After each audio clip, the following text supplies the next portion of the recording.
Hello guys, welcome back to our channel. இன்னைக்கு நம்ம சஞ்சயா அண்ட் இம்சோலோடைய டைம் டிராவல் லவ் ஸ்டோரியில எபிசோட் 13 தான் பார்க்க போறோம். இந்த எபிசோட்ல நம்ம ஹீரோயின் ஒரு விஷயம் பண்றாங்க பாருங்க. ஐயோ, டைம் டிராவல் பண்ணி வந்து திரும்பவும் ஒரு பெரிய விஷயத்த மாத்திடுறாங்க. இந்த விஷயத்த மாத்துறதுனால ஹீரோயின் ஃபியூச்சர் மட்டும் இல்ல, ஹீரோவோட ஃபியூச்சருமே டோட்டலாவே மாறிடுது. அது மட்டும் இல்லாம அவங்க கட்டி வச்ச அந்த காதல் கோட்டையும் பாத்தீங்கன்னா செதஞ்சு சின்ன பின்னமாயிருது. இந்த மாதிரிலாம் சீன் எடுக்கிற அந்த ரைட்டர் மட்டும் என் கையில கிடைச்சான்னு வச்சுக்கோங்க, அந்த மாதிரி காண்டு தான் எனக்கு ஆகுது. ஸோ அப்படி என்னத்தை நம்ம ஹீரோயின் சேஞ்ச் பண்ணி அப்படின்றது நம்ம எபிசோட்குள்ள போய் பார்த்து தெரிஞ்சுக்கலாம். அதுக்கு முன்னாடி இந்த சேனல் நீங்க ஃபர்ஸ்ட் டைம் பார்க்கறீங்கன்னா மறக்காம சப்ஸ்கிரைப் பண்ணிக்கோங்க. இப்போ வாங்க எபிசோட்குள்ள போலாம். சோ லாஸ்ட் எபிசோட்ல பாத்தீங்கன்னா இந்த சைக்கோ கில்லர் கிட்ட இருந்து ஹீரோவை எப்படியாவது காப்பாத்தணும் அப்படின்னு சொல்லிட்டு ஹீரோவை அப்படியே வந்து பாத்தீங்கன்னா ட்ரெயின்ல அனுப்பி விட்டுட்டு நம்ம ஹீரோயின் மட்டும் ஸ்டேஷன்ல இறங்கிடுறாங்க. இறங்கிட்டு பாத்தீங்கன்னா ரொம்ப சோகமா வந்து நிறைய விஷயங்களை நினைச்சுக்கிறாங்க. சஞ்சயா, என்னோட தலைவிதி என்னோடய போட்டும், அந்த சைக்கோ கில்லர் கிட்ட வாழ்வோ சாவோ அதை நானே பாத்துக்கிறேன், நீ இதுல இன்வால்வ் ஆகாம உன்னோட லைஃப் நீ சந்தோஷமா வாழு அப்படின்ற மாதிரி நினைச்சுக்கிறாங்க. அது மட்டும் இல்லாம அவங்க ரெண்டு பேரும் சந்தோஷமா இருந்து நிறைய இன்சிடென்ட் வந்து நினைச்சு பார்த்துட்டு இருக்காங்க.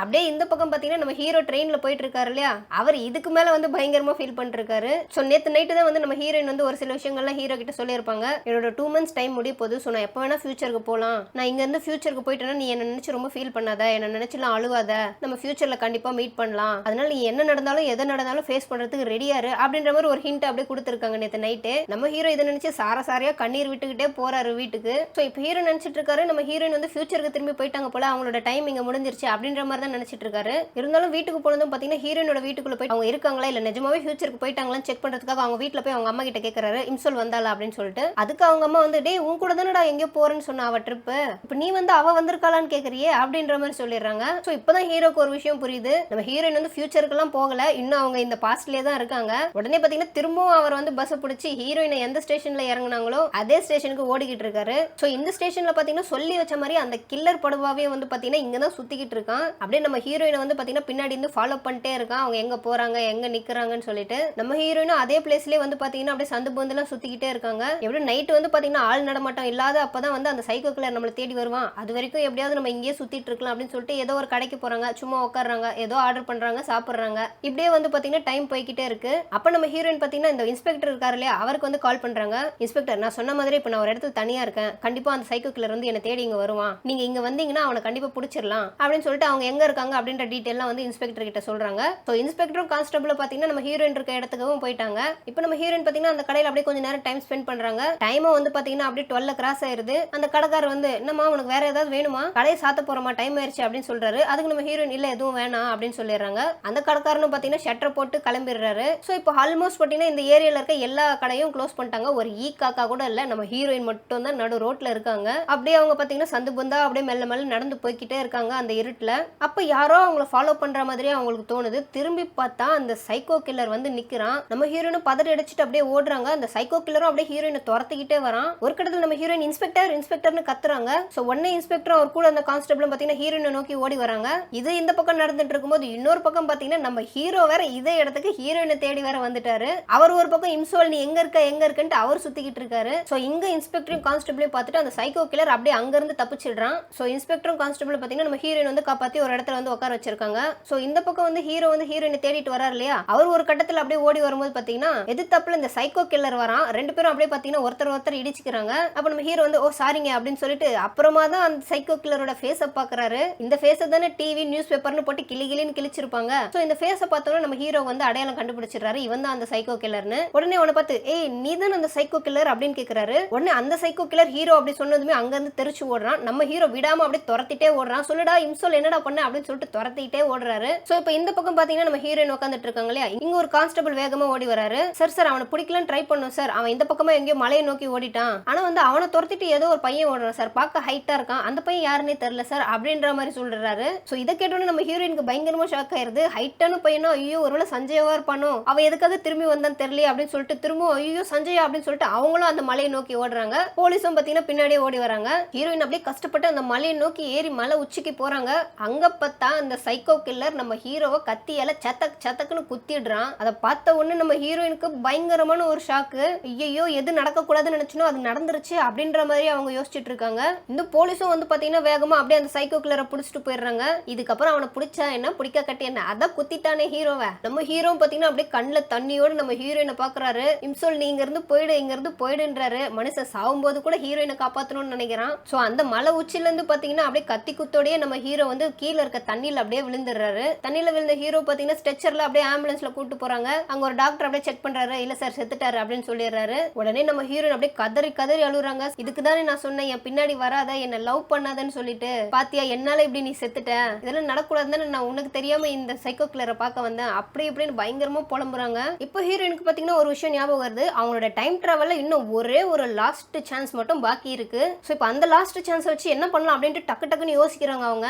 சஞ்சயா, நீ என்ன பார்க்காம இருந்தாலே இந்த பிரச்சனை எதுவுமே வராது. நீ என்ன பார்த்து லவ் பண்ணதுனால தானே எனக்காக நீ உன் உயிரையே கொடுக்க துணிஞ்சிட்ட. சோ அதனால என்னோட கடைசி சான்ஸை யூஸ் பண்ணி இது எதுவுமே நடக்க விடாம நான் பண்ணிடுறேன் அப்படின்னு சொல்லிட்டு திரும்பவும் அவங்க டைம் டிராவல் பண்ணி ஃபர்ஸ்ட் ஹீரோ வந்து ஹீரோயினை பார்த்திருப்பாரு இல்லையா, அந்த மொமெண்ட்டுக்கு போறாங்க. ஹீரோயின் வீட்டுக்கு அந்த பார்சலை கொடுக்க தானே போவாரு. அப்போ வந்து பாத்தீங்கன்னா அப்படியே பார்சலோட அப்படியே ஹீரோயின் வீட்டு வாசல்ல நிக்கிறாரு. சோ ஹீரோ நிக்கிறத தூரத்துல இருந்து நம்ம ஹீரோயின் பார்த்துட்டு அவங்க ஹீரோ கிட்ட போகாம அப்படியே மறைஞ்சு நின்னுக்குறாங்க. அவ்வளவுதாங்க. ஒட்டு மொத்தமா இந்த சீரீஸ்ல 13 எபிசோடு வரைக்கும் நடந்த எல்லா விஷயமும் இந்த இடத்துல வந்து க்ளோஸ் ஆயிருது. சோ இப்போ ஹீரோ வந்து அப்படியே வெயிட் பண்றாரு யாராவது வருவாங்களான்ட்டு. யாருமே வரல. அதனால அந்த பார்சலை வீட்டு வாசல்லே வச்சுட்டு போயிடுறாரு. அவ்வளவுதான். இதுதானே ஃபர்ஸ்ட் மீட்டிங். இந்த ஃபர்ஸ்ட் மீட்டிங்ல தான் நம்ம ஹீரோ ஹீரோயினை லவ் பண்ணுவாரு, எல்லாமே நடக்கும். சோ இங்கேயே ஹீரோயின் வராம போயிட்டாங்க. சோ அப்ப ஹீரோக்கு ஹீரோயின் ஒருத்தவங்க இருக்கிறது தெரியாம போயிருச்சு. சோ இந்த விஷயத்தெல்லாம் மாத்திட்டு நம்ம ஹீரோயின் பாத்தீங்கன்னா அப்படியே பிரசன்ட்டுக்கு வந்துடுறாங்க. கண்ணை திறந்து பாக்குறாங்க. அவங்க வீட்டுல பெட்ரூம்ல இருக்காங்க. உடனே கேலண்டர் பாக்குறாங்க. 2023ன்னு இருக்கு. சோ அவங்களுக்கு புரிஞ்சிருச்சு, ஓகே நம்ம வந்து பிரசன்ட்டுக்கே வந்துட்டோம்.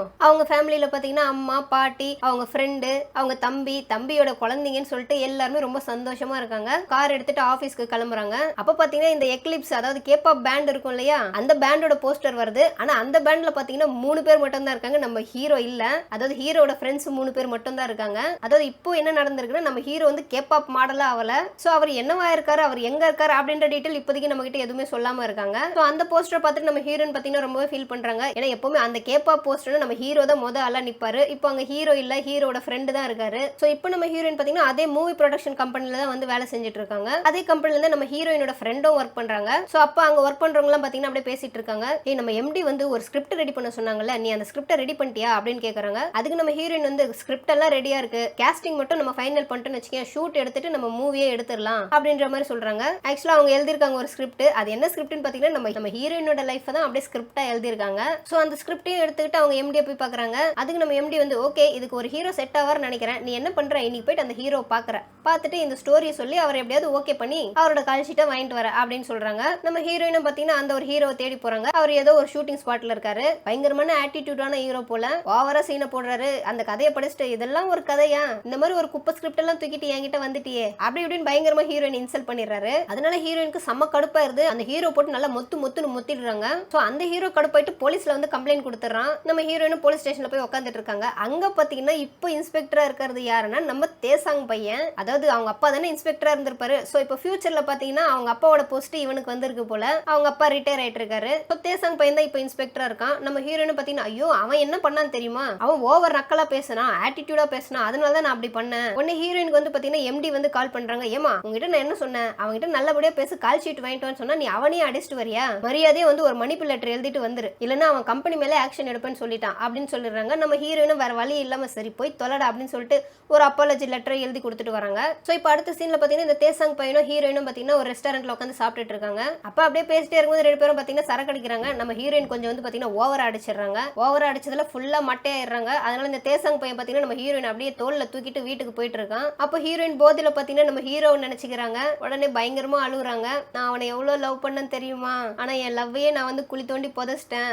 இந்த தேசாங் பையனும் அப்படியே பாத்துக்கிட்டே இருக்கான். சரி எல்லாம் சரியாகும், நீ புலம்புறத நிறுத்து அப்படின்ற மாதிரி சமாதானப்படுத்திட்டு இருக்கான். சோ இப்போ நம்ம ஹீரோயின் பாத்தீங்கன்னா அப்படியே அந்த குடிபதிலே வீட்டுக்கு போயிடுறாங்க. வீட்டுக்கு போனது அவங்களுக்கு வந்து செம்ம டென்ஷன் ஆகுது. ஏன்னா இந்த எம்டி வந்து பயங்கரமா அவங்கள திட்டாங்க இல்லையா, அவன் என்ன பேசினானே தெரியாம நீ என்ன போட்டு கண்டமே நீ திட்டிட்டே இருக்க, ஒருத்தன் என் ஸ்கிரிப்ட பார்த்து குப்பை ஸ்கிரிப்ட்னுவான், என்ன ரொம்ப அசிங்கப்படுத்தி அவமானப்படுத்தும், அதெல்லாம் உன் கண்ணுக்கு தெரியாது, நான் அவங்க கிட்ட போயிட்டு சாரி சொன்னாதான் நீ என்ன வந்து சேர்த்துக்குவேன்னு சொல்ற, இப்பேற்பட்ட வேலையே எனக்கு தேவையில்லை அப்படின்னு சொல்லிட்டு அப்படியே டபன்னு எடுத்து ரெசிக்னேஷன் லெட்டர் டக்கு அடிச்சு விட்டுறாங்க. அப்படியே அந்த லெட்டரை வந்து பாத்தீங்கன்னா ஒரு என்வலப்லயும் போட்டு வச்சுக்கிறாங்க. இது எடுத்துட்டு போய் நாளைக்கு அப்படியே அவங்க மூஞ்சில வீசிட்டு வேலையை ரிசைன் பண்ணிட்டு வந்துடணும் அப்படின்னு நினைச்சுக்கிறாங்க. சோ மறுநாள் ஆபீஸ் போயிட்டு அந்த ரெசிக்னேஷன் லெட்டர் வச்சிருக்க ஒரு என்வலப் கவரை எம்டியோட ரூம்ல இருக்க ஒரு ஃபைல்லையும் அப்படியே வச்சுட்டு வந்துடுறாங்க. இந்த எம்டி வந்து பாத்தீங்கன்னா ஏதோ ஒரு ஃபங்க்ஷனுக்கு போறாங்க போல, அதனால ஒட்டுமொத்தமா அப்படியே அந்த ஃபைலை தூக்கிட்டு போயிடுறாங்க அந்த ஃபங்க்ஷனுக்கு. அடுத்தது பாத்தீங்கன்னா நம்ம ஹீரோயினோட ஃப்ரெண்ட் வராங்க.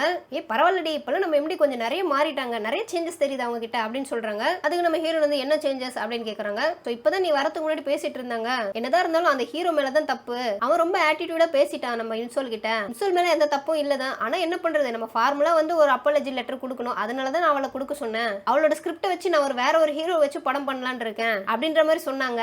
ரொம்ப நல்லவங்கடி அப்படின்னு சொல்றா நம்ம ஹீரோயினோட ஃப்ரெண்டு. இது கேட்டதும் ஹீரோயினுக்கு பயங்கரமா ஷாக் ஆயிருச்சு. ஐயோ, இது தெரியாம ரெசிக்னேஷன் லெட்டர் நான் அவங்க ஃபைல்ல வச்சுட்டேனே, இப்போ அதை அவங்க படிக்கிறதுக்கு முன்னாடி எப்படியாவது எடுத்து கிழிச்சு போடணுமே அப்படின்னு சொல்லிட்டு பதறாங்க. இப்போ நம்ம ஹீரோயினும் பாத்தீங்கன்னா அந்த ஃபங்க்ஷன் நடக்கிற இடத்துக்கு போறாங்க. அது வந்து ஏதோ ஒரு ஃபிலிம் ஃபேர் அவார்ட் ஃபங்க்ஷன் போல. அந்த பெஸ்ட் ஃபிலிம், பெஸ்ட் ஆக்டர் இந்த மாதிரி அவார்டு கொடுப்பாங்களா, அந்த மாதிரி ஒரு ஃபங்க்ஷன். சோ அந்த ஃபங்க்ஷன்ல பாத்தீங்கன்னா இந்த எம்டி உட்காந்து அப்படியே சாப்பிட்டுக்கிட்டு இருக்காங்க. நம்ம ஹீரோயினும் பாத்தீங்கன்னா அவங்களுக்கு தெரியாம அப்படியே நைஸா நழுவி போயிட்டு அவங்களுடைய ஃபைல்ல இருக்க அந்த என்வலப் கவரையும் எடுத்துடுறாங்க. ஒரு வழியா வேகமா அதை எடுத்துட்டு அப்படியே ஸ்டெப்ஸ்ல நடந்து வந்துகிட்டே இருக்காங்க. அப்போ பாத்தீங்கன்னா எதிரில் வர யாரோ ஒருத்தர் அப்படியே இடிச்சிடுறாங்க, கீழே விழ போறாங்க. அவர் வந்து அப்படியே நம்ம ஹீரோயினை தாங்கி பிடிக்கிறாரு. யாருன்னு பார்த்தா நம்ம ஹீரோ சஞ்சயா. சோ நம்ம ஹீரோ இந்த டைம் லைன்ல என்னவா இருக்காருன்னா ஒரு ஃபேமஸ் மாடலா இருக்காரு. அது இந்த மாடலிங் அட்வர்டைஸ்மெண்ட்ல நடிப்பாங்க இல்லையா, அந்த மாதிரி ஒரு ஸ்டாரா இருக்காரு. அவரையும் இந்த பிலிம் அவார்டு ஃபெஸ்டிவலுக்கு இன்வைட் பண்ணியிருக்காங்க போல. அவர் அதுக்காக வந்திருக்காரு. அங்க அவரை பார்த்ததுமே நம்ம ஹீரோயினுக்கு பயங்கரமான ஷாக்கு. சோ இத்தோட இந்த எபிசோட் இங்க முடியுது. அடுத்த எபிசோட்ல உங்க எல்லாருமே மீட் பண்றேன். until then bye bye.